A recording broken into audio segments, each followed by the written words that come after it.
What up? What up, everybody? It's John Escudero, and I'm here with the gang. We got everybody in the house tonight, and an extra person over there. We got Mac on his birthday. Hey. Happy birthday, Mac! Happy birthday! Yeah. We're granting wishes. We got our John Cena on. We got Mac on here. Not sick, John. Well, that's what we want you to believe, Mac. We want you to feel good. We want you comfortable as you make your way. Not sick, John. Okay. Buddy. No, you're not sick. You're just old. No. We'll miss you when you're gone, Mac. Imagine a freak accident happens and Mac dies next week if we have to go on air being like, so, yeah, now he's dead. I'd like to apologize to the family. Mac. Guys, we are 36 seconds into the stream and I'm old and dead. That's the story of my life. No. After telling a story before going live about how he didn't want to do anything for his birthday, and now we've killed him on stream on his birthday. There you go.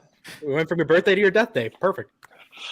Yeah, they said keep your enemies close and keep Jonathan closer. But all that to say, Mac, don't die after this. All that to say, don't fucking trust AJ Styles. 42 years of living, there's a lot of lessons to be learned. That's got to be one of them.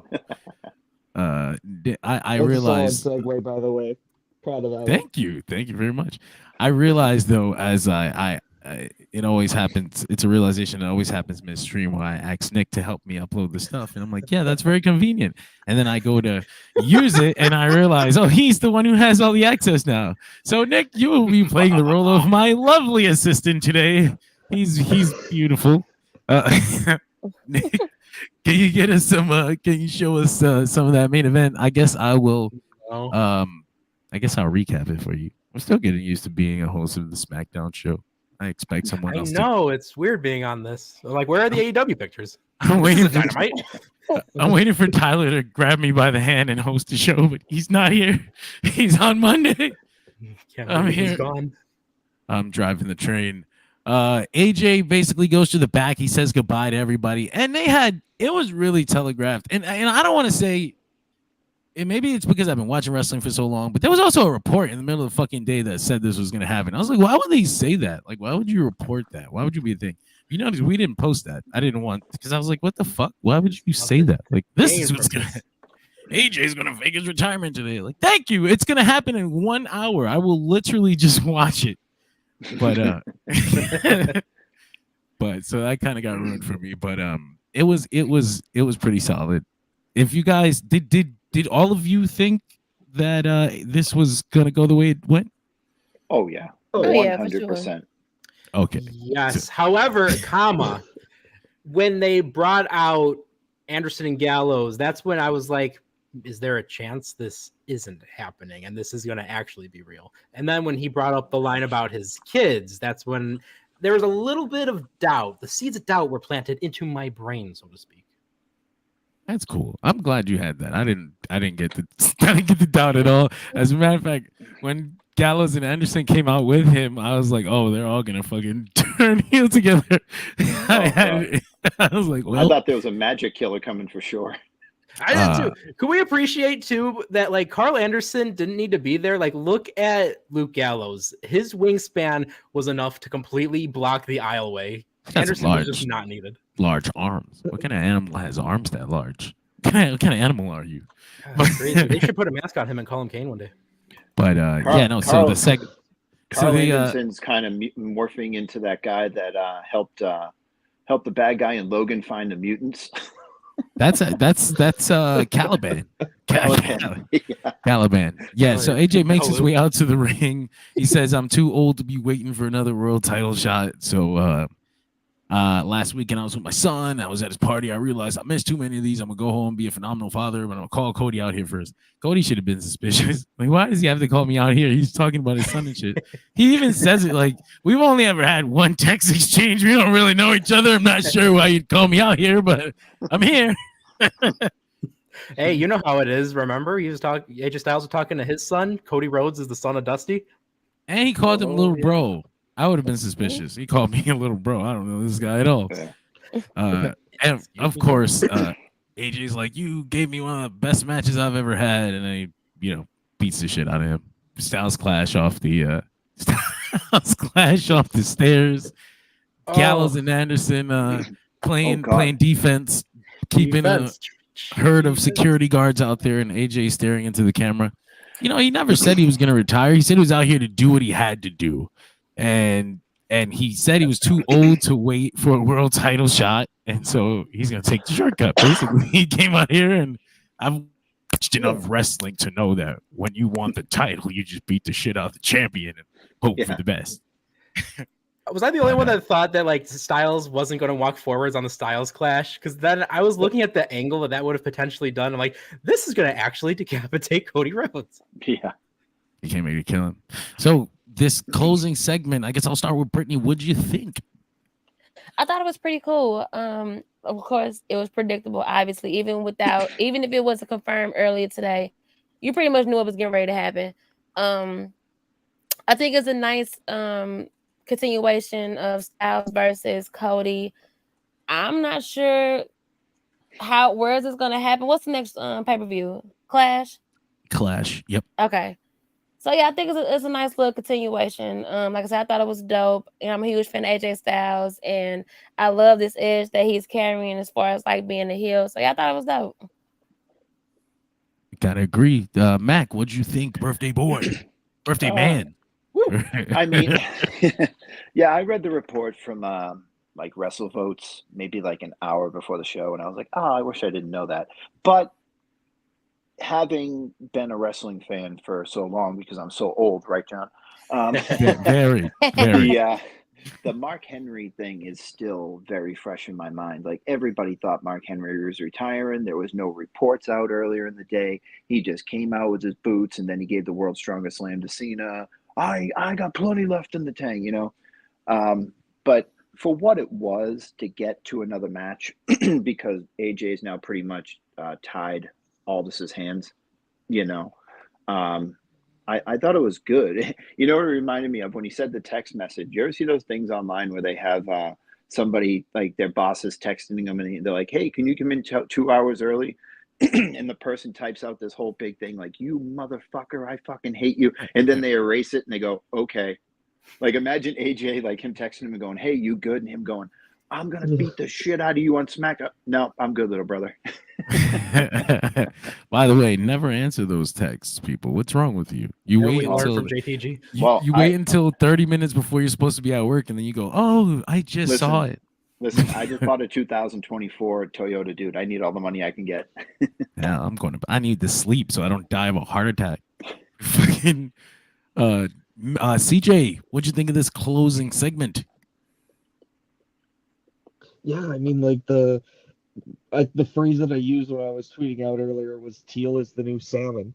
So I definitely know where that's coming from. Like, that was as soon. Well, and I mean the teal, I'd say, is the SmackDown parallel to Raw's salmon. But yeah, like, the writing was on the wall at every single point in the night. So yeah, it was exactly what I expected it would be.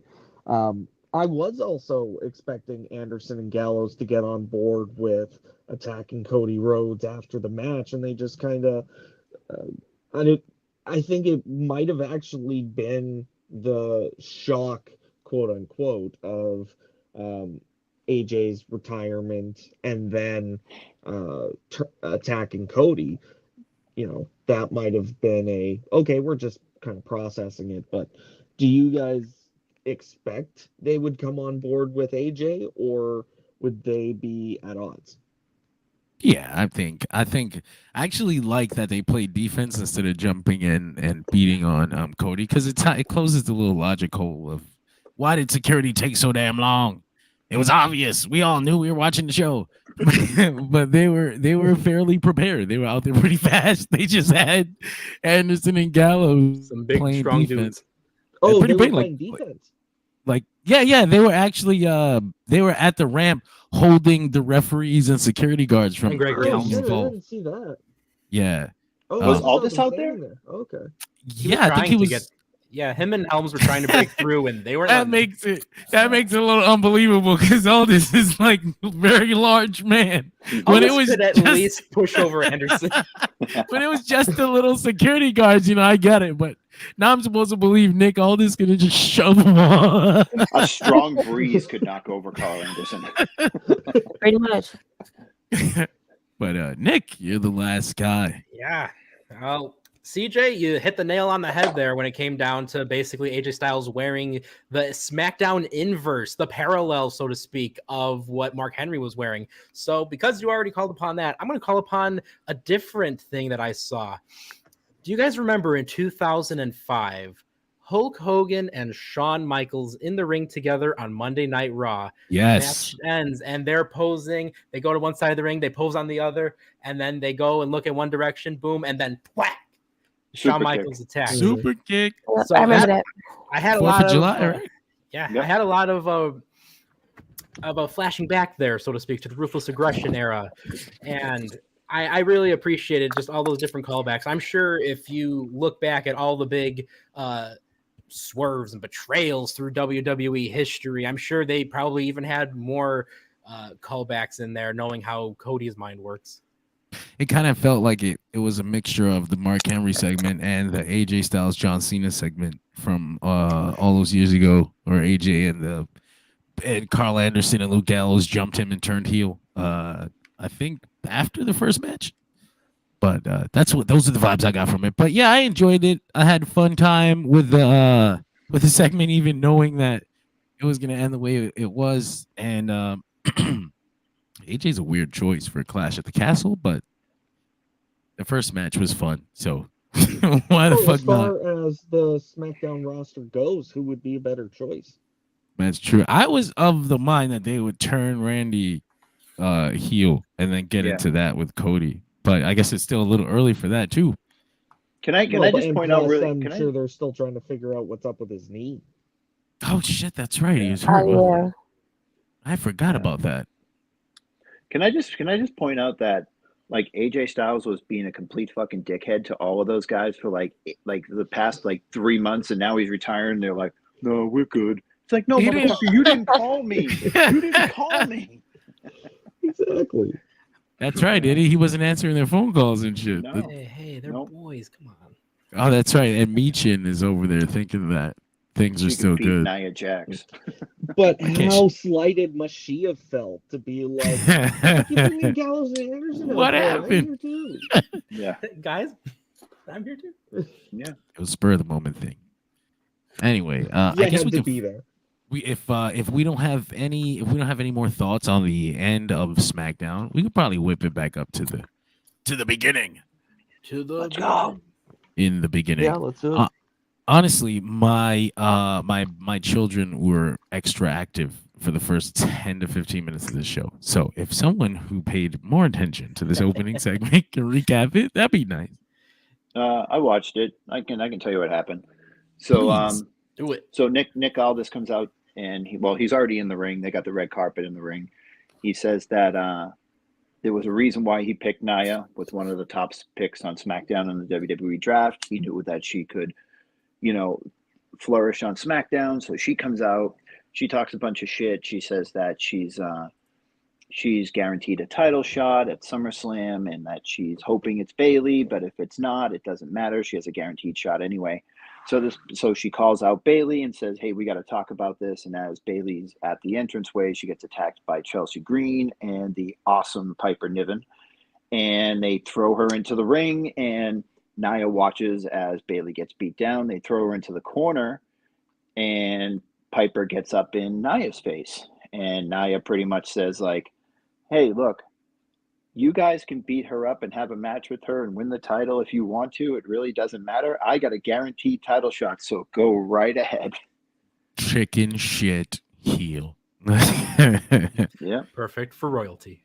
She looks great, by the way. She looks great. amazing. There's a great look for her. The crown adds so much. Yeah. I'm just, this run is going so well for Nia. I'm so happy. I agree. Right?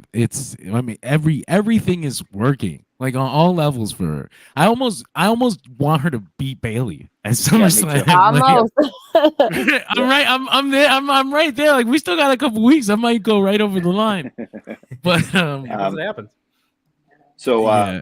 right after that, they went to commercial and then they came back and Bailey was in with the trainer, and she was getting her shoulder looked at, and Naomi walked in, and but they were saying, "Oh, I got your back. I'm your friend. I've always had your back," like way too much, to the point where I thought that she was going to turn, but she was like, "No," and she looked at the doctor and said, "Am I good to go?" And the doctor was like, "Yeah, you're good to go." And she said, "Okay," and then they set up the tag team match between Chelsea and Piper and Naomi and Bailey for later on.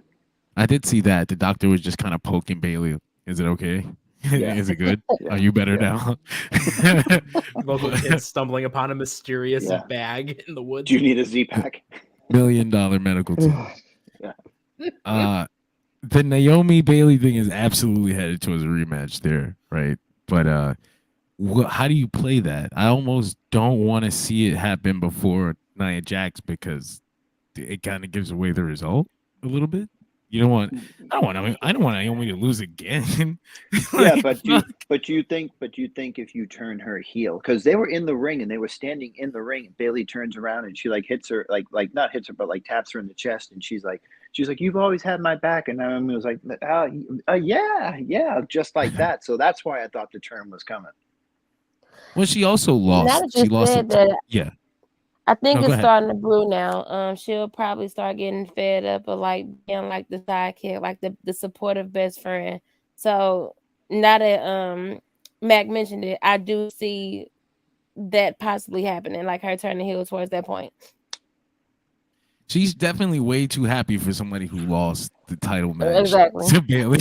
Like Yeah. she pinned me. Yeah. But it's all good. Don't worry about it. She's twitching, but Like I said, it's all good, right? hey, brother. I Yeah. love you. Oh, another thing, John, when they were coming out for that match, Bailey was turned like slightly towards the crowd, and then she opened up her jacket, and Naomi like pointed to the title, and Bailey thought she was like going for like a dap up, and she was like, "Oh yeah, okay," and she like went like that, but she was like pointing at the title as they were walking down the aisle. It's coming. It's Yeah. coming. I can see it. Yeah. But that sounds fun. I mean, like I said, I missed it, but it sounds like it was great for everybody. It was good. involved. Nia looked great. She sounded great, and she's look at that hair, perfect to put a crown on, Exactly. Yeah. Like, that's did a queen. Look at her. dude. I she saw a is pretty fucking funny queen. shot though. Bailey got knocked like onto her face, and I was like, man, that'd be funny. I didn't want to use the screenshot because everybody's gonna get all fucking crazy about it. But it was actually I pressed down on the mouse getting ready to. Dude, just put no, it up. don't Who use gives a it. shit? Because she fell on her face. I thought it was funny, but it's also, it's Bailey, and people tend to sexualize Bailey very much. And I was Yeah, like, they do, man, I yeah. don't want to be Yeah. one of them. Which was very Yeah. sus in the early NXT days. Yeah, Oh, yeah, that's weird. when she was a child. Yeah, I know, right? Sussers. Very weird. Yeah. Anyway, But you close. the disrespect that the company has for Bailey at this point, I mean, it is right on the surface. She was one of the hottest women talents headed into WrestleMania, like even into the Royal Rumble. She had all the support in the world, and they have capitalized on it in absolutely zero meaningful way. She Yeah. finished her story with Damage Control, and then okay, new champion. Let's set her up with something else. What have they really done other than build up Bianca, Jade, and Naomi as challengers? Great, but that does I think- nothing for the champion when she's,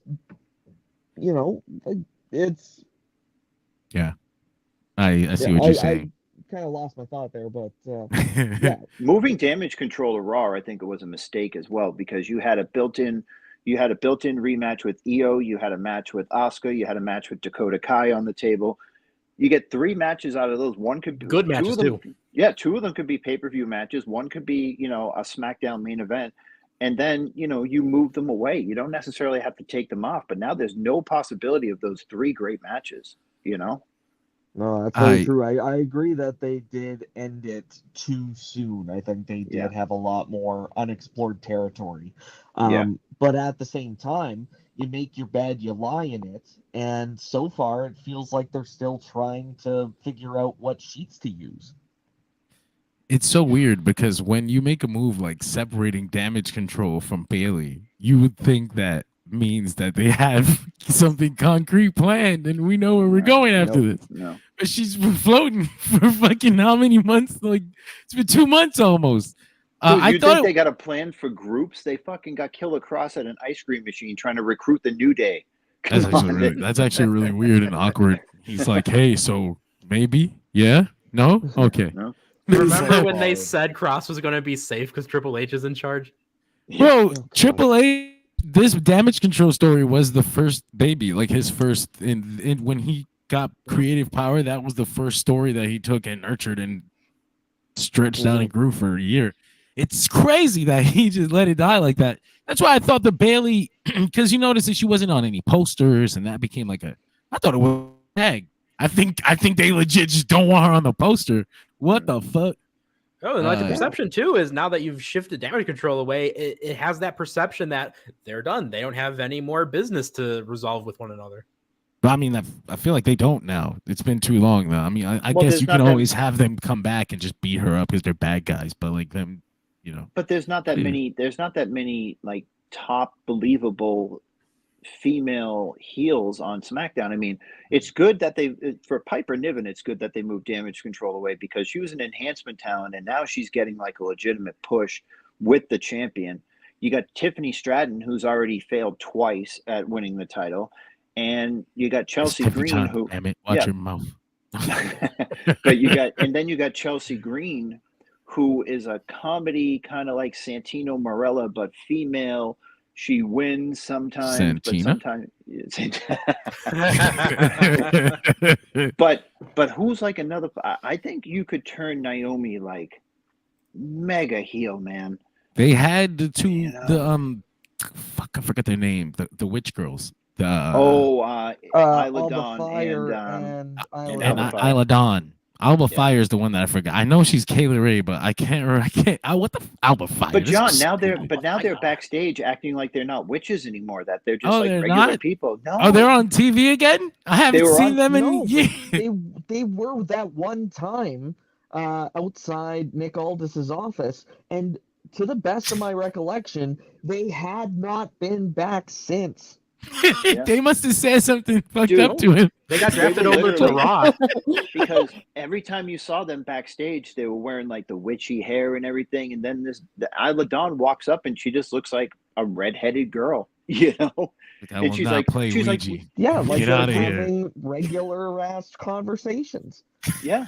They weren't using like any like witchy euphemisms or anything like that. She was just like, well, we want a title shot. And Nick's like, you haven't beaten anybody. And she's like, all right, cheerio. And that's why they left and are now dealing with Adam Pearce. Yeah, good point.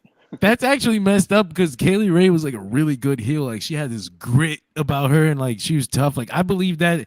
I believe the story they sold about her being a tough girl and getting the scraps on the street. She looked like it. She looks like she's she grew the up longest fighting reigning NXT UK Women's Champion. Don't none of that shit count, Mac. NXT UK. Come on, it counts with Walter. Give me a break, will you?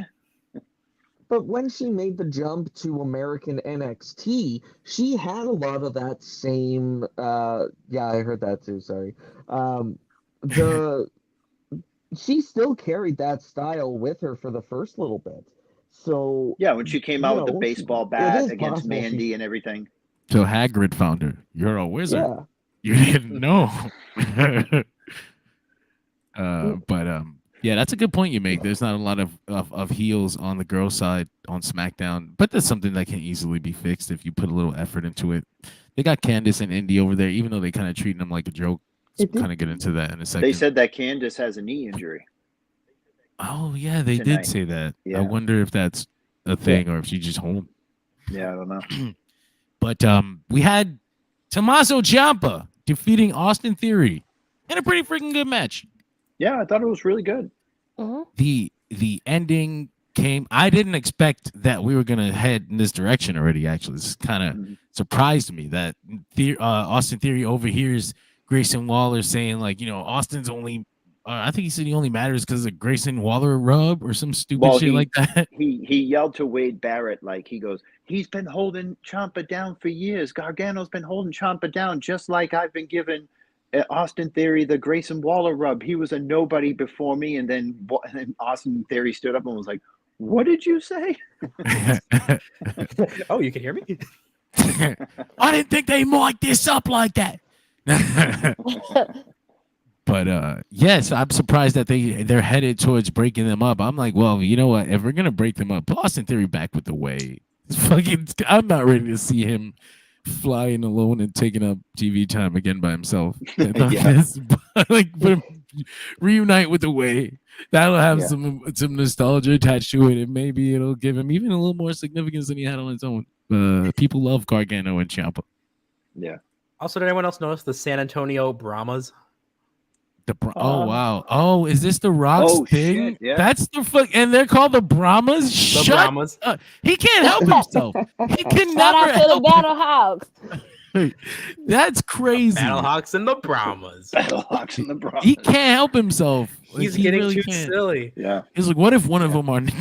How do you pitch that at the meeting? Like, what if we change that one right there to the Brahma? Brahmas. Guys, I know we already have the name for the It's like, guys, I know we already have the name for the Minnesota team, but I'm changing it to the Minnesota Eyebrows. You like that? I got merch ideas. What did you guys think of this match and the idea that Austin Theory and Grayson Waller are going to be breaking up? Mac, you're the first person I looked at. That's how it goes nowadays. I don't like it.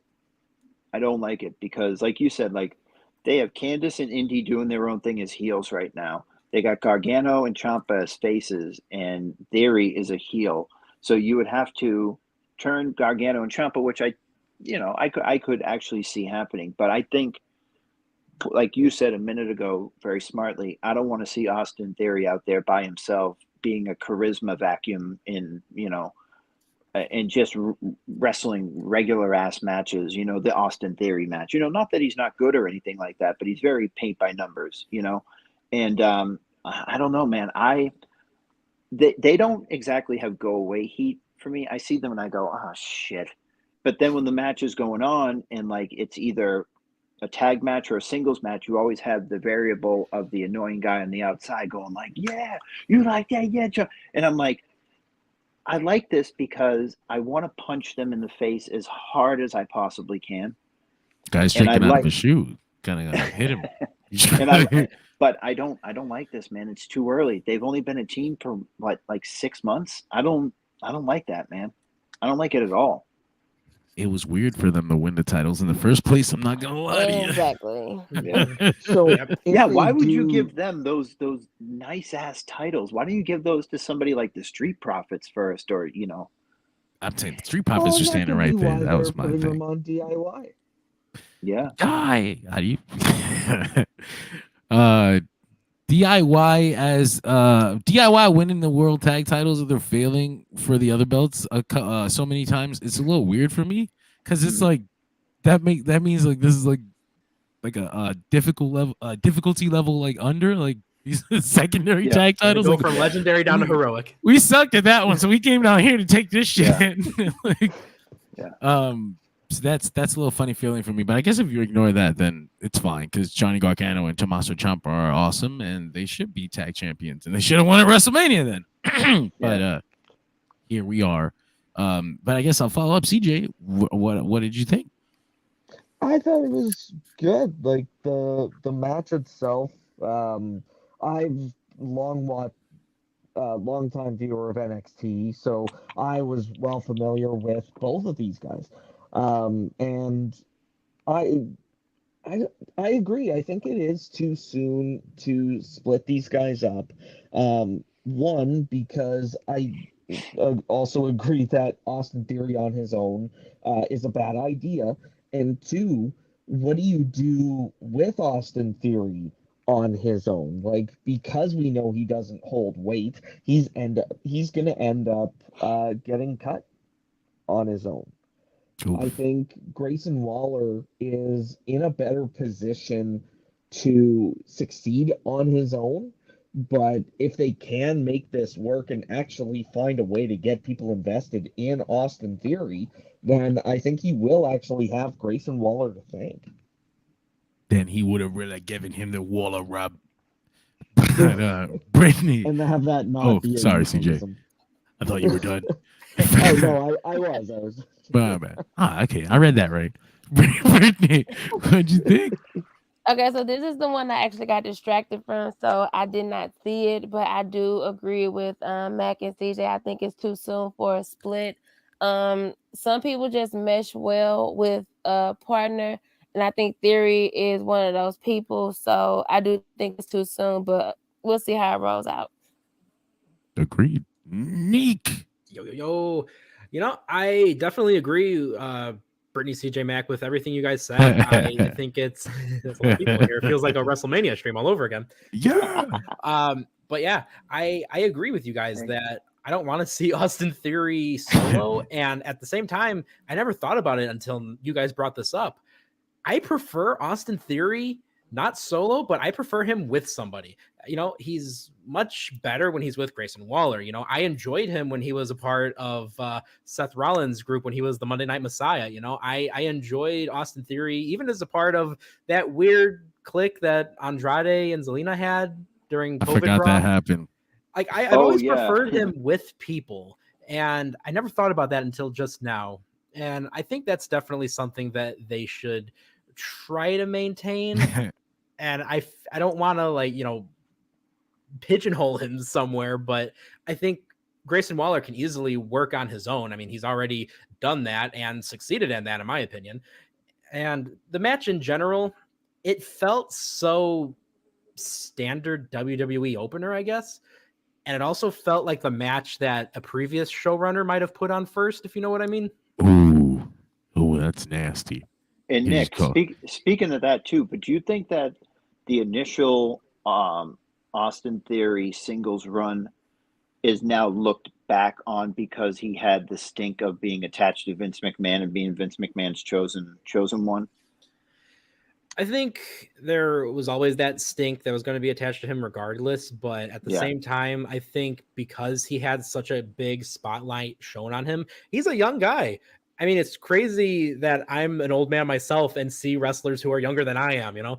And I think that there was definitely a lot of excess pressure on him. I think it helped that he came in during COVID because he could, you know, work on a little bit more of his, you know, in-ring WWE style. But at the same time, I think that he just had a hard time clicking for some of the main roster stuff, even aside of being associated with Vince. Remember when he pinned John Cena? I don't. Remember when he tried to cash in the Money in the Bank briefcase on Seth Rollins, who had been through a 40-minute match for the United States title and still lost? That did happen. That I actually did forget about. I don't remember that shit happening at all. Too, that was an open challenge. He didn't even need to cash in for that. Yeah, I know. Wow. No, let's get away from it's good times now, right? Yeah. Naomi walks into Nick Aldis' office and completely blows off Blair Davenport, and if I'm pretty sure Blair's gonna come back and try to shoot her or something. I mean, she's like, what? I thought that was interesting though, because you can come back to that and make it something major. So that's really cool. Good for Blair to get involved in something like that immediately. And she comes off looking good run though. From the grind? Tough. No, she's got she's married to some dude. I don't even know if he's in the PC. Yeah, that's completely irrelevant. This man. So she walks out and Nick Aldis is like, I'll give you your match. And then LA Knight walks in again and Nick Aldis is having the longest night of his life. He's like, where's Logan? Night? Yeah. Where's Logan Paul? Motherfucker, you all share a locker room, right? And even if you don't, they're all in the same area. You could have looked over there. But he's asking me, so he didn't come in today. And I guess they go to commercial, they come back, he's outside, Caleb Braxton listening at the door. She's like, what happened in there? And he's like, you nosy. But nothing Nosy did. Nelly. Call 1-900-909-9900. No, nosy Nelly. He gets his catchphrases in. Carmelo Hayes walks up. And he says, what do you say? If you Salem. He said why would LA Rotten want to Texas. face LA or something like that? Why would he want to face LA? And then LA Knight catches the botch and he doesn't let it like slide under the radar. He's like, Stop, LA Knight. That was funny. I'll be looking in the mirror. He got Melo up too because he's like tripped up his words for like 3 seconds, like fuck. But yeah, and he's like, if he wants to fight someone who talks to talk, he'll fight you. If he wants to fight someone who walks to walk, he'll come to me. So they're both fighting over the United States Championship. That's a thing. Where are we guys? How y'all feeling about this? LA Knight, Carmelo Hayes, Logan Paul thing. Triple threat. Get Carmelo out the way. What are we doing here? I guess I'll start with Nick. You were last time. My bad. That was last. We could try to. We could speed run it. This is a small segment. All right. Well, as someone finally going first, let me just say for the record, I think all 3 guys are tremendous talents in their own way. I think all of them bring something very unique to the table, and I think a triple threat is a very awesome approach. If you want to have a great solid opener, if you want to have a great, middle of the line match, if the crowd might not be too into it, this is going to be a match that will indeed get them into it. Nice. Get all up in that. Yeah. CJ, what'd you think? Oh, he's okay. There he is. Sorry, I think I'm having some technical difficulties here. It's the audio's really lagging, so like I think you're talking, and then all of a sudden I find out that I'm like 6 seconds behind and have to wait for the fucking audio to catch up. So sorry. I would lost track of what we were talking about. Oh man, that was me in school. That's me in life. No, we're setting up the LA Knight, Carmelo Hayes, Logan Paul story, triple threat, singles, number one contender situation. What do you like? I thought this was a solid example of where Carmelo Hayes needs to improve. The fact that LA Knight just so casually calls him out on something that I had to go back and be like, wait, did he actually say LA? And be like, okay, so I didn't imagine it. I would have been, without even a second thought, had LA Knight not brought it back. So I think before he gets what should be a solid shot at a championship on SmackDown, I think he should calm himself, because this is nerves. I've seen him in NXT. He is much better on the mic than SmackDown would have you believe. It very much comes across like he's in his own head, so he just needs to calm himself down and focus on a promo. If he's not scripted, he should be. But then again, if he's scripted, he shouldn't be going against LA Knight, because he is very much a free thinker and a in the moment kind of promo. That does not balance well with the guy who is still trying to learn main roster promos. Carmelo's missing Daddy HBK. I feel you. It'd be that way when and I mean I'm joking, but I mean that he was very protected. Shawn Michaels loves Carmelo Hayes. He said that's his little son. He made Melo look like $1 million while he was down there. Like he did have a solid run with the NXT title, but my defining Carmelo title reign is the North American title. I still associate that title with Carmelo Hayes, even after all this time. So it's that version of Carmelo. However he was presented, whether that was supported by himself or it was HBK making him look good, That's the version that we need to start seeing on SmackDown. Agreed. Did anybody else have any thoughts on this situation? I just had one thing. So I was actually coming downstairs and I heard something about. I walked in right as the promo was going on, so I didn't see the whole thing. I didn't see the botch. I heard him say something about the mirror, and then I saw him walk away. But I noticed that Carmelo Hayes was wearing a jacket that said "Limitless" on it, and that's where he wrestled as Christian Casanova in Limitless Wrestling in Maine for all those years, where he was a two-time Limitless Wrestling champion. So I just thought that was cool as fuck that he was calling out a little the little Beyond Wrestling sister site. That's very cool. Also, good naming thing they got there. Beyond Limitless. I see what you're going for. I see it. The they follow this up. I'm gonna mix these two segments up for a little bit because WWE did a little shuffle thing there. That's kind of annoying for me as a recap person. Andrade, earlier in the night, Andrade had been offered a spot in Legado de Fantasma, and he was like, no. And he left. And so they have the match. He beats Apollo Crews. And Apollo had gotten a jobber entrance, and I was like, oh, fuck, man. He just came back, and he's nothing. So I was happy that they followed up on that. But, he beats Apollo. And then Angel Garza comes out again. Like, I thought, why would he come out thinking like he said yes? He clearly said no. What the fuck? And so he probably told Santos that he said yes. It definitely looks like that's what happened because he's like, yeah, boy. And they just get ignored. So a couple minutes later, Angel Garza's getting his ass beat for I guess getting involved in the match at all.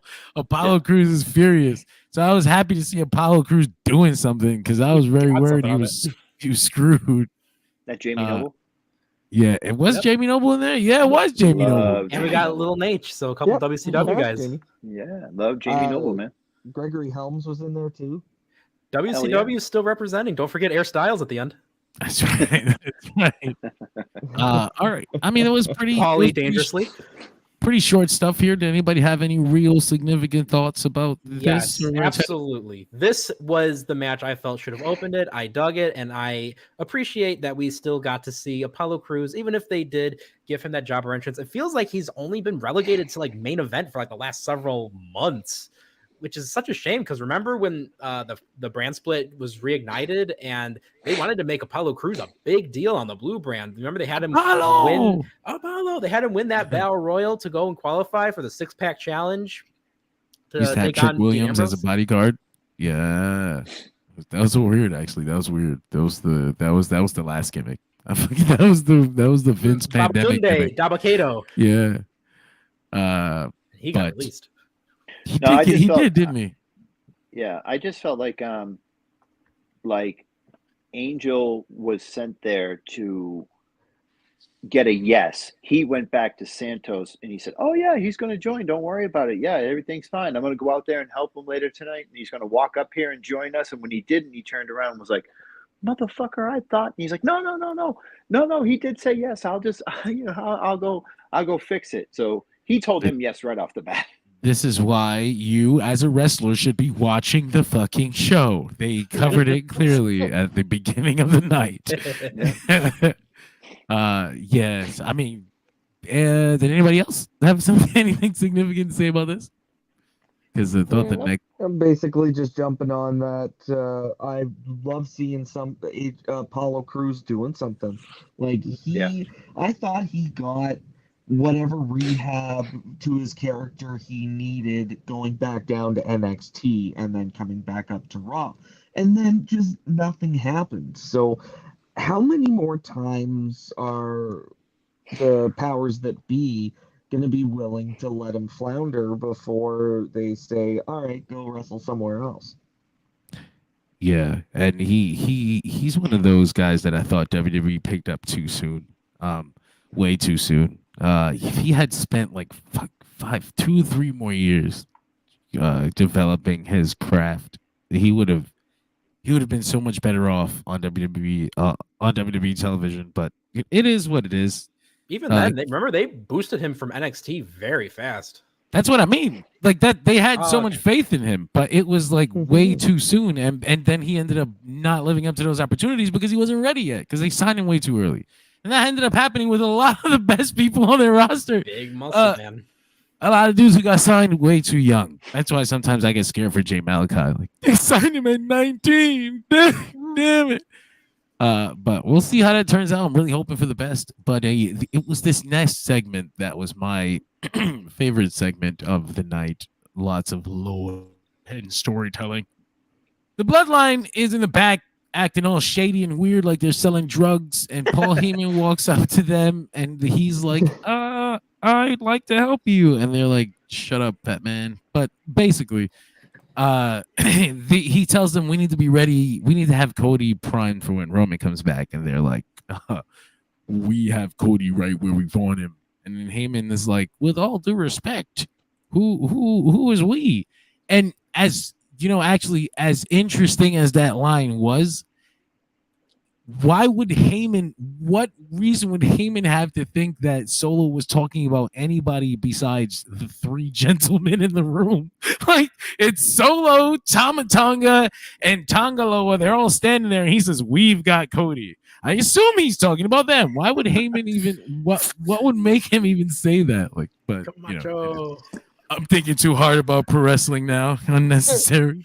So he followed that up, with commercials, and then Kevin Owens comes out to the ring and he basically says, I wanted Randy to win King of the Ring, but he didn't, but we all saw he didn't really lose. And I'm like, fuck you guys, for that whole finish. I'm still sour about that. Sorry guys, my mom called me like 16 times in a row. Understandable. They do be doing that. Yeah. Shout out to moms. So yeah, Kevin Owens says he wants to fight the Bloodline, and Paul Heyman comes out. He's like, you know, when you fought Roman respected you, you know, but Solo, he brought criminals into the Bloodline. He said that he brought criminals. He said they don't respect you at all. He said Roman and Heyman used to do background checks on the family. Like, you can just ask your grandma. Like, okay. Guys, I'll be right back. I think there might be something wrong. I'll be right back. Yeah, definitely. Go get him. I'll be right back. I just think about like background checks and like the character that Camacho originally was when he was with Unico. What does a background check look like when you're not a police person? Like, you just Google? And think about too, like all of the stuff from like the decades worth of lore that's been established for their father Haku. He could have said that. He said, do you know where their father is? Exactly. You know, their father was a killer, right? I don't have a problem with them being criminals or anything. I just think it's dropped them a few funny. Times.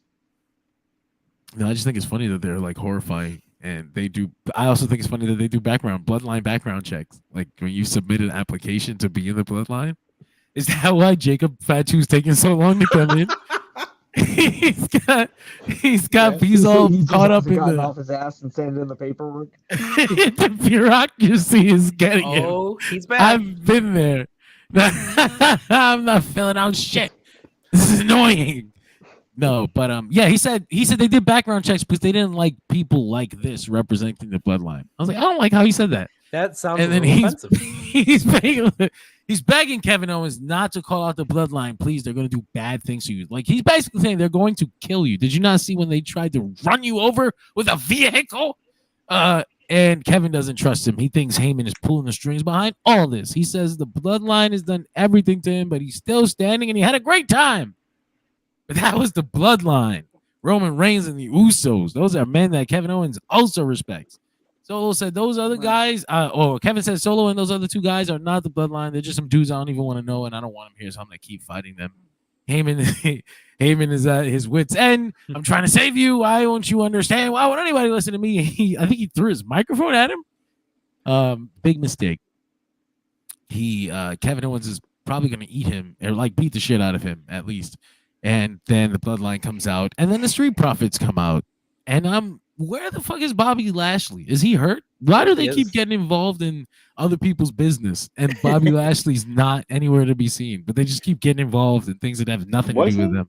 Wasn't Bobby Lashley replaced in the King of the Ring? Yeah, he was one of the guys that got pulled. There's quite a few King of the Ring injuries. I know some people thought it was something to elevated do with enzymes. Oh, don't bring that back up. That's how we lost Great Khali. That's how we lost Super Crazy at one point. Oh, no. Was that ever explained? They never. We just let that die into wrestling history. Elevated enzymes. That's how it goes. Oh no, CJ had elevated enzymes. Oh no, we found out everybody's on steroids again. Oh no! Damn it! That was such a weird time. 2006 WWE was crazy. Strange time. I'm looking on the list of WWE personnel right now on Wikipedia, and it says inactive for unknown injury. But can I just say how great Paul Heyman has been playing this, like, held captive guy for the past 2 or 3 months since Roman's been gone. Like, he's been doing such an amazing job, just coming out. His eyes are all red. He's scared for his life, and and Kevin calling out and saying, "I think you're pulling all the strings behind this."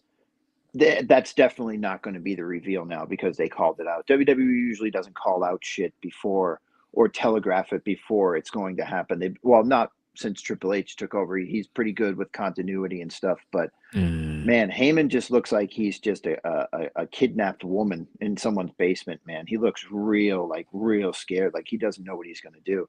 And then I don't know. I was talking to my mom about some nonsense. She wasn't even in any trouble. He needs to shoot them.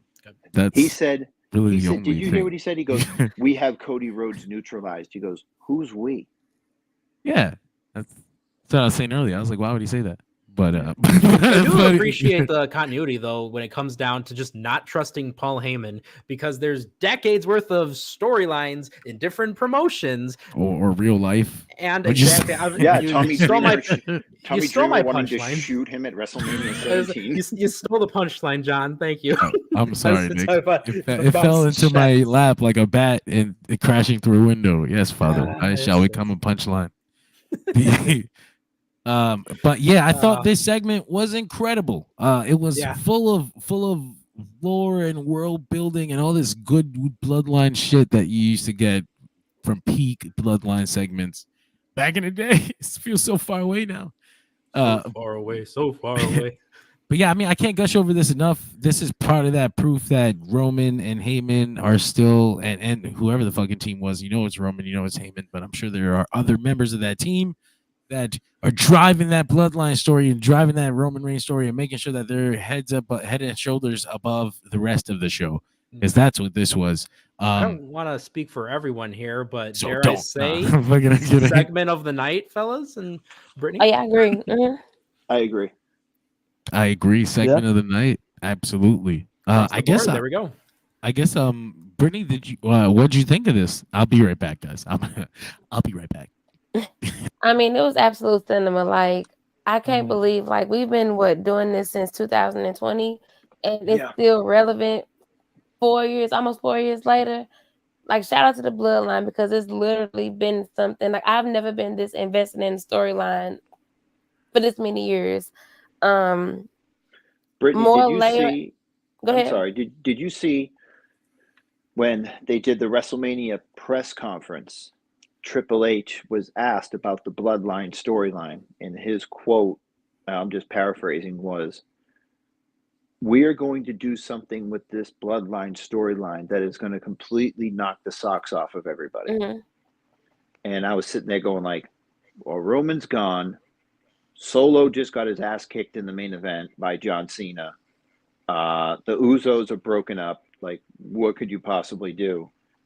And then they go and they hit a grand slam by bringing in Tama Tonga. Now, you can say he's not the best worker, but having him in a WWE environment where he doesn't have to do that many moves and just look intimidating and be with his brother and just do the bare minimum. And not saying that that's a bad thing. Yeah, just saying that, not saying that's a bad thing, but just having them look like two unhinged killers has really made this storyline just unpredictable, because it looks like it's leading towards maybe like a Roman a Roman, Usos, maybe possibly a Kevin Owens or a Sami Zayn versus Solo, the Gorillas of Destiny, and possibly somebody else, maybe Jacob Fatu or Zilla Fatu or somebody, you know. So War Games. I'm with you, Brittany, 1000%. I'm still 4 years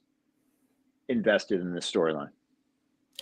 Yeah, and then after, you know, now that we know it's still continuing after Roman lost to Cody, like my mind is wondering, like, what's the end game now? Like, what's the final like send off for this entire like bloodline feud? So I'm super excited to see what that's gonna be. But in the meantime, I'm glad I'm happy to see the layers adding up to Roman possibly coming back and then reuniting back with Jimmy and Jay. And the crowd chanting "We want Roman" is like WWE has played this right.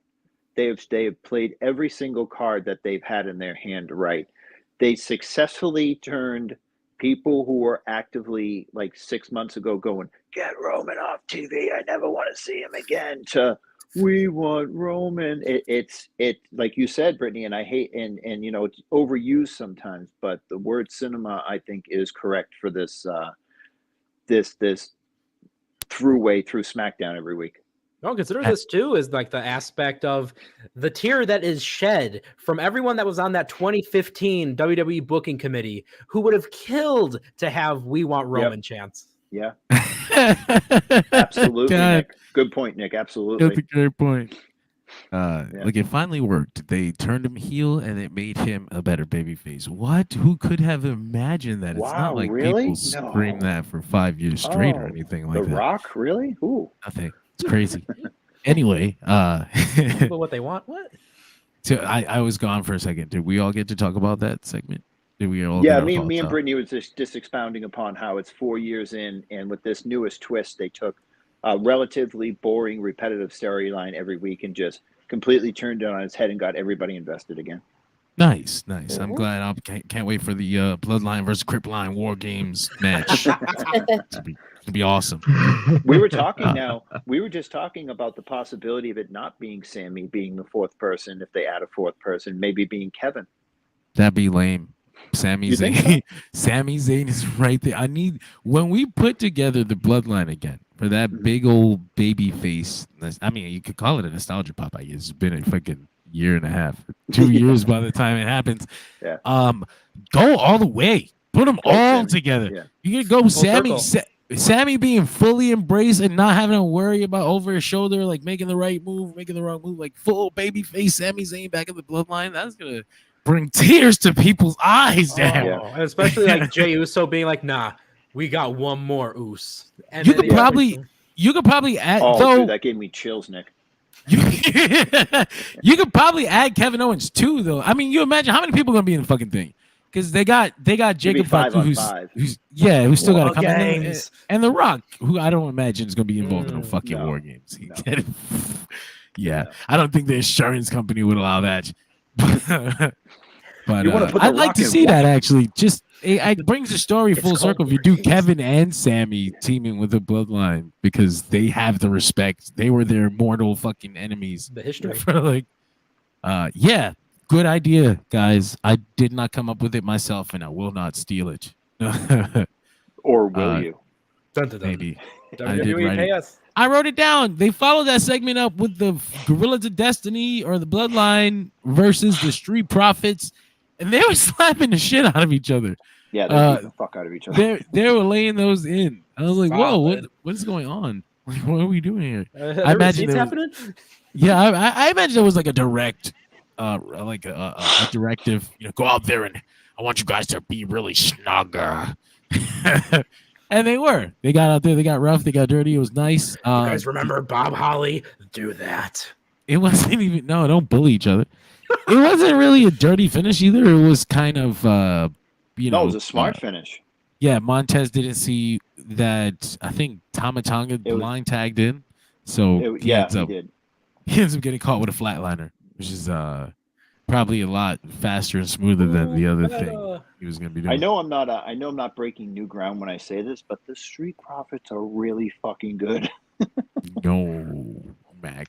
I can't believe it. No, How they're fucking dare great. you say something so controversial and so brave? They're great.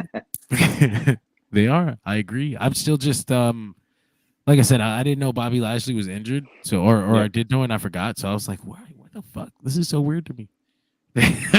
I wish they would have. I wish they're so good. I wish they would be involved in the storyline for real. They're kind of just like floating around from table to table like the one classmate with no partner. I'm here. Did the Street Profits recently get a title shot? No. Did they get it? No, because I think they won.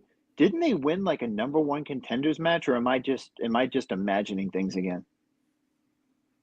I don't remember them winning any. If they did, it could be one of the things WWE just threw away. But I don't Because remember I could swear I remember Montez Ford like hitting a frog splash and them winning, and them A-Town Down Under being on commentary and them like pointing at the titles and them holding up the titles. You might be onto something, but again, I smoke too much weed. I forgot. I forget things. But what I'm seeing too is sorry to interrupt you, John. It was like I'm looking through the list of WWE personnel, right? And some of the people that were pulled from that King of the Ring, like Bobby Lashley, like Zelina, like Jimmy Uso. I'm seeing some people that are just inactive for unknown injuries. Yeah. Elevated enzymes. I'm just getting right back to Hey, can I just mention something really off topic today? So I was scrolling Twitter, and Zelina Vega was just talking shit to Liv Morgan for no reason, and Liv Morgan wasn't responding. So she must have touched a nerve and said something like, "Why would you touch that like greasy haired mustachioed like piece of shit," or something like that. And Liv Morgan came back and was like, "You lost to Rhea Ripley in front of your mom and dad, entire country draped in your flag." She goes, "I don't want to hear anything. Couldn't be me," or something like that. I was like, oh, she's on fire. She just set her on fire. All she had to do was post a picture of herself as champion. Yeah. Don't respond. Yeah. Just don't say anything. Just remind her who of the pecking order. Like, oh yeah, that's right. The Mr. Football pecking order. Oh yeah, how long do they let you be on TV for? It's fucked up. And what do you get to do again? I haven't been a valet in years. Is that still what you do? Is that your thing?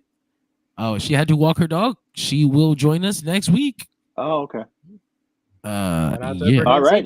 Now it's shout out. It's Friday Neek Mac John. We're back. Yeah, man. So we followed that up with Bianca Belair and Jade backstage talking about they're going to Raw to defend the titles. I presume against Shayna Baszler and Zoe Starks, because they won the shot at these belts. Yeah. And he's like, "Are you going to Raw to injure someone else, huh?" I was like, "Shut up." Fucking Jade comes up to her and she's like, "Man, I'll beat the shit out of you." And Indy's like, "No, I don't want none of that." But then they put her in the match next week anyway. I was like, damn, that's kind of fucked up. John, you might say that she don't want none. Fuck you. I'm dirty. I gotta go take a shower now. I hate you. Anyway, follow that up with Chelsea Green and Piper Niven defeating Bayley and Naomi. Naomi takes the pin here, costs the babyface the match. I wonder how that will come around. Probably Bayley getting her fucking guts stomped in. I definitely thought Naomi was going to jump off the apron here. Who is Helsey Green? Helsinki. Hell's Kitchen Green, where Daredevil runs around. Let's see. We'll just get rid of that. It's like really good. That's Nick, like a really good strain of weed. Helsey Green. Helsey Green. Anyway, did you guys have any real thoughts about this final segment tonight? Anytime Piper Niven is in the ring, I'm all for it. I think she's the best big woman in WWE. She moves smooth. Excuse me? She hits all well. Yeah, Nia too. But I'm saying, like, in terms of like an indie performer who was huge in like Progress and OTT and stuff like that, and WXW and being Viper all those years, and then coming to WWE and having all the health problems and then the long COVID that she had for a while. Just to see her, interacting with the world champion, and I'm not saying that they should strap up Piper Niven. I'd be all for it, but the way that she's working with the champion right now is, I hope it's proving to management like I can be trusted in the main event spot. I can move. I can wrestle. I can talk. I'm intimidating. Just give me a chance, and she's fucking showing out to me like. I wouldn't say she's my mega star of the night, but she would probably be number 2 if I was being completely honest.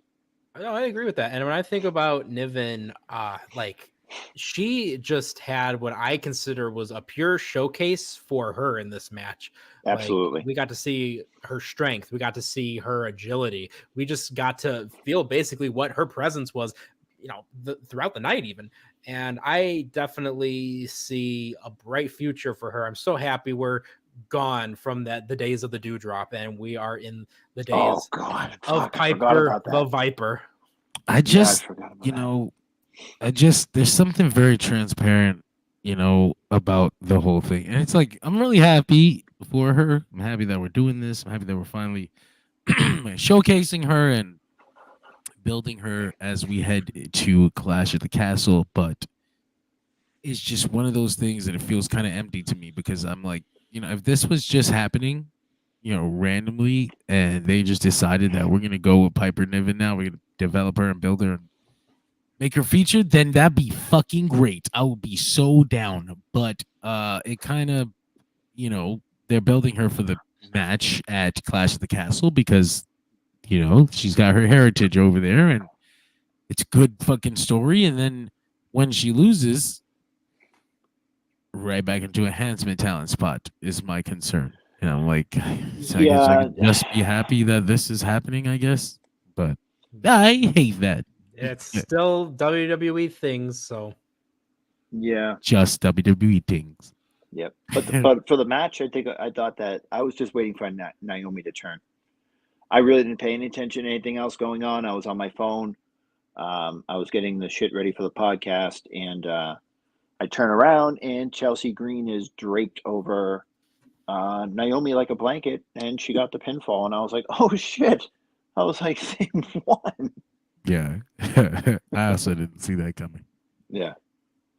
But that's pretty much all of WWE Smackdown this week. If you missed the main event, we covered that when the show opened, the whole thing. We're going to get into the Chopper of the Night, Megastar of the Night, segment and match of the night, all powered by comicbookclick.com / Dirt Sheet Radio. Make sure you check out our website, results, news, rumors, all that good shit all day long. comicbookclick.com / Dirt Sheet Radio, powering this experience for you tonight. Nick, show the beautiful people what it's time for. It's time for Jobber of the Night. Fucking Jobber of the fucking night. Let's go.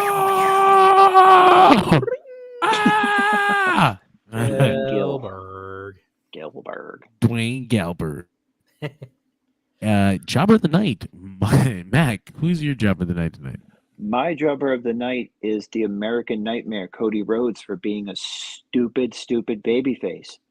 Like, he whispers in your ear, hey, why don't you come out? And, and I'm going to call you out.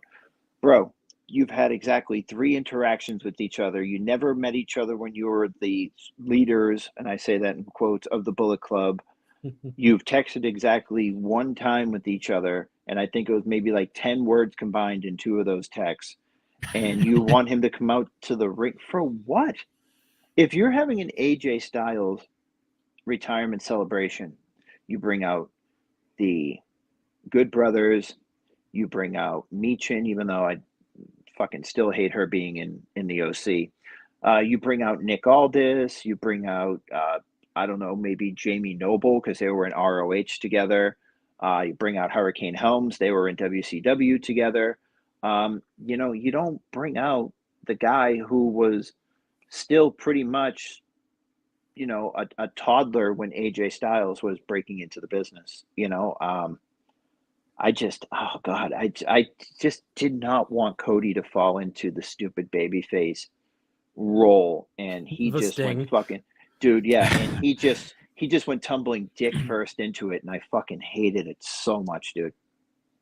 I don't get mad at him because I know that that's what he wants.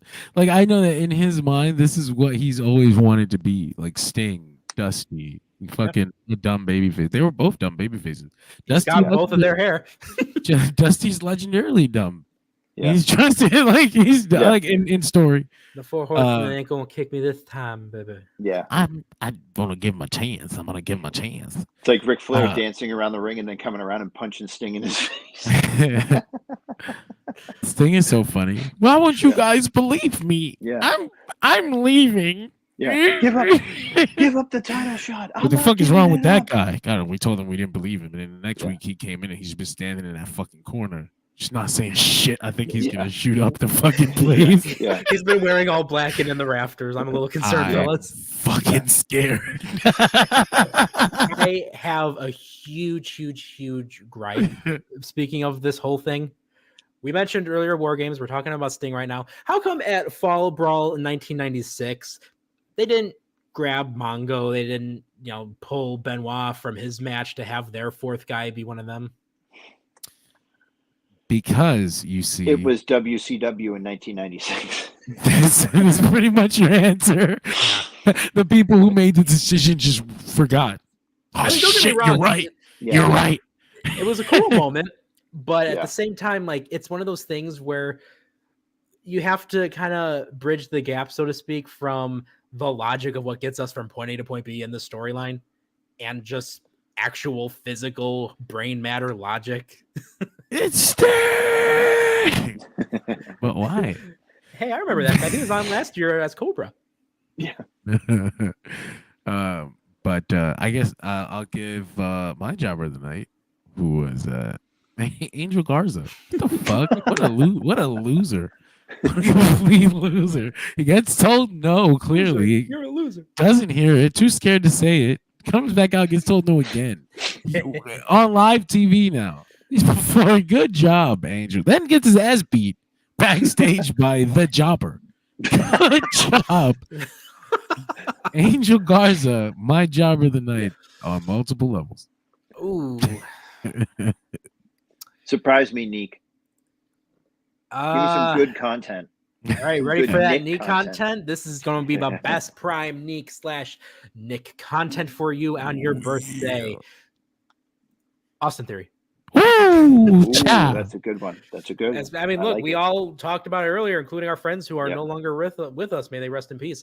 I think about the fact that we all discussed it. Austin Theory just should not be alone.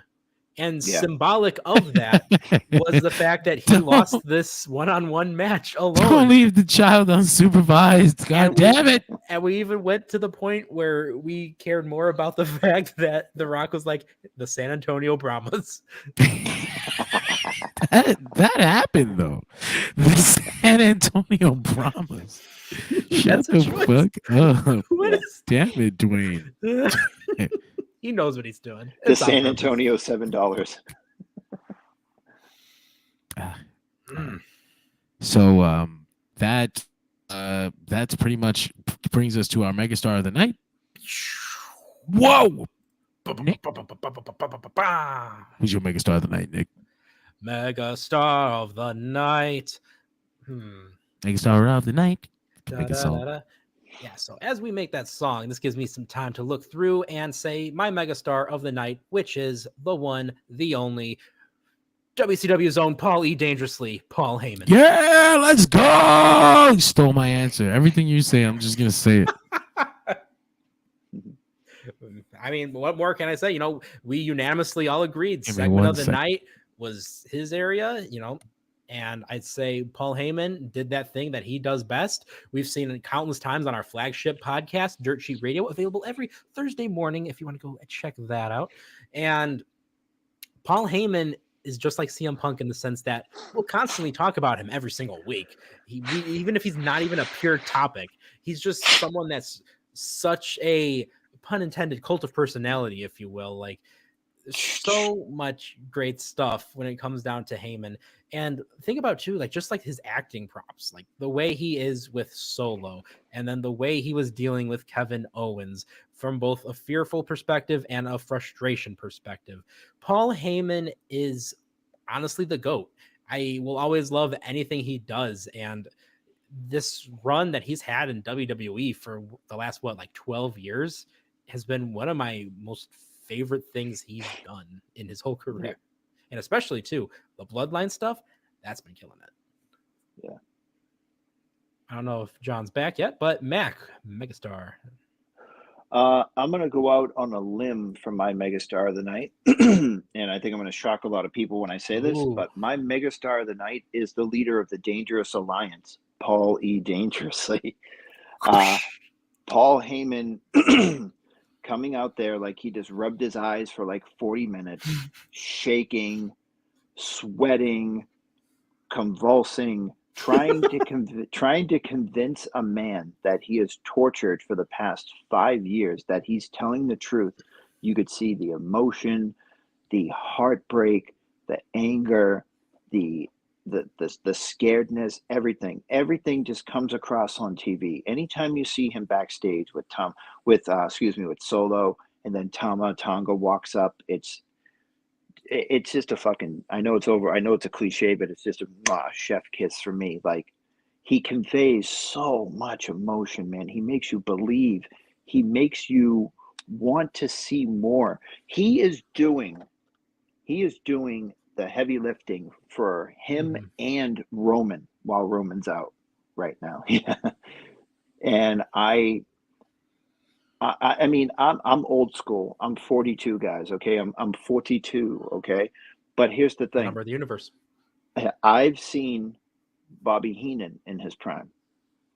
I watched Gorilla and Bobby. I've met Gorilla. I mean, I met Bobby at Ring of Honor. Great guy, great commentator. But Paul, it used to be Heenan 1, Paul Heyman a close 2, but now it's kind of on the same level now. I don't think I'll ever love anybody more than I love Bobby Heenan, but Paul Heyman would literally be like just a nose away from him when it comes to how I feel about the both of them, because Heenan was absolutely my favorite in the late 80s, early 90s. When he left WWE, I really never followed him to WCW. I was never a WCW guy. But Heyman over the past 12 years has really made me feel like how I felt with Bobby Heenan. I realized I was on mute late, and I called you a racist for not watching WCW. But that's what I grew up on, man. Racist. I was really never a WCW was the show that I watched for an hour before I clicked over to Raw. Lame. Sorry, guys. So my Megastar of the night. I have another hat here ready to go.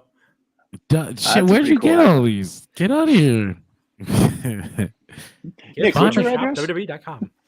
Damn, I had a guy. I don't remember who it is now. I gotta scroll back through the that's fucked up. I lost it. Oh yeah, my Megastar of the night, Nick Aldis. No, bullshit.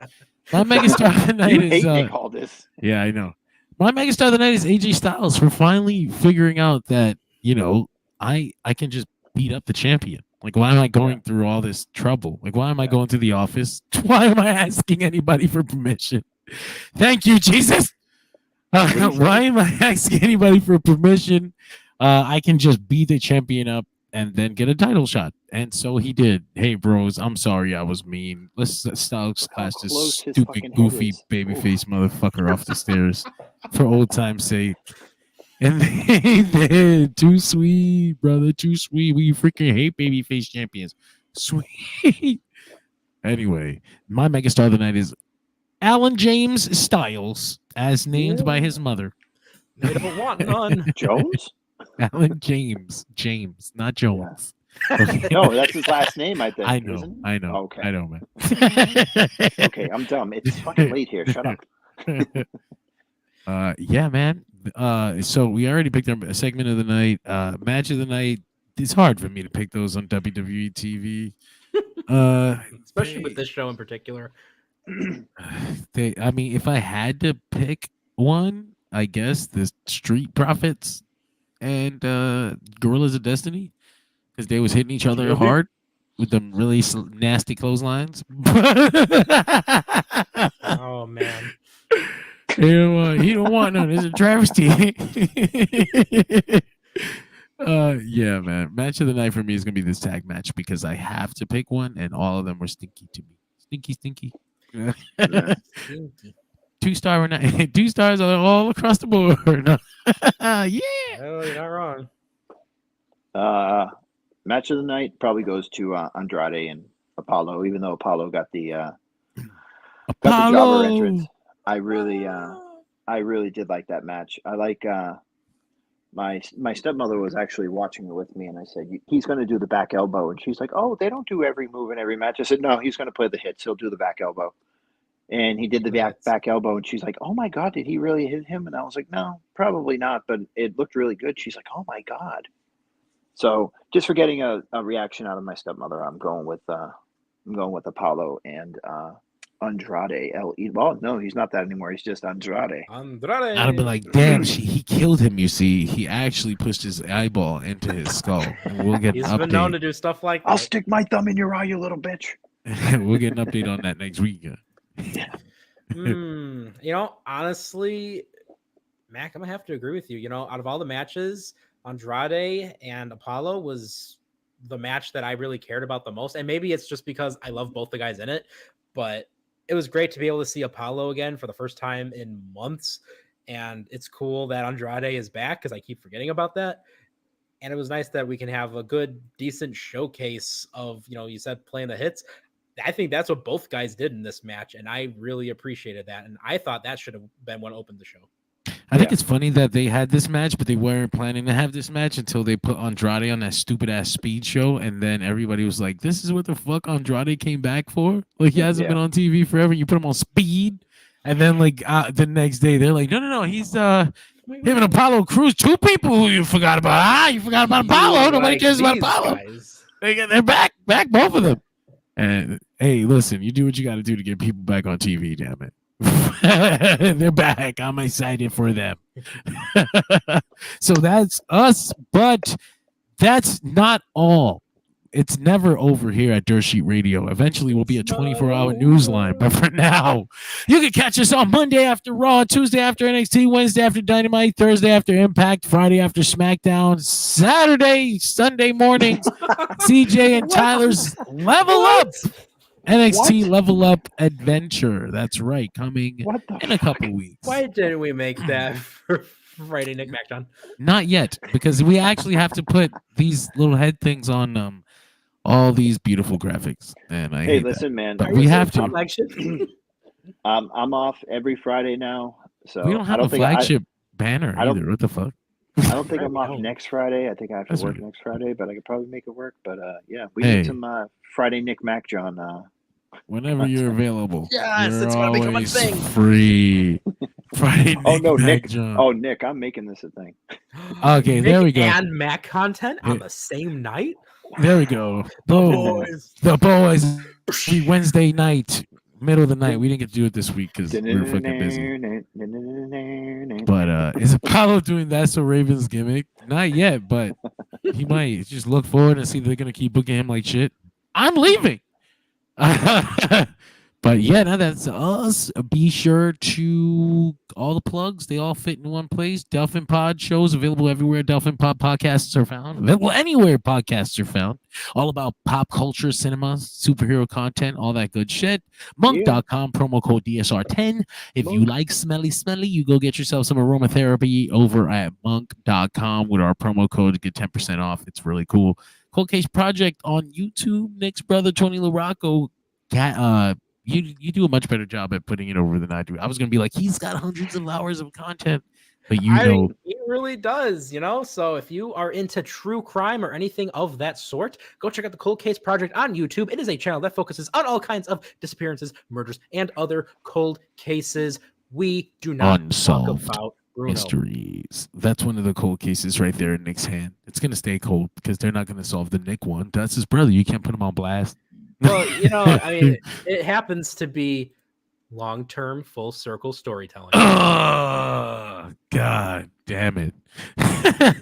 And finally, the Major Issue Show is available every single Thursday about all types of superhero content. This week, I don't know where the fuck we're talking about. Oh, the X-Men 97. That's right.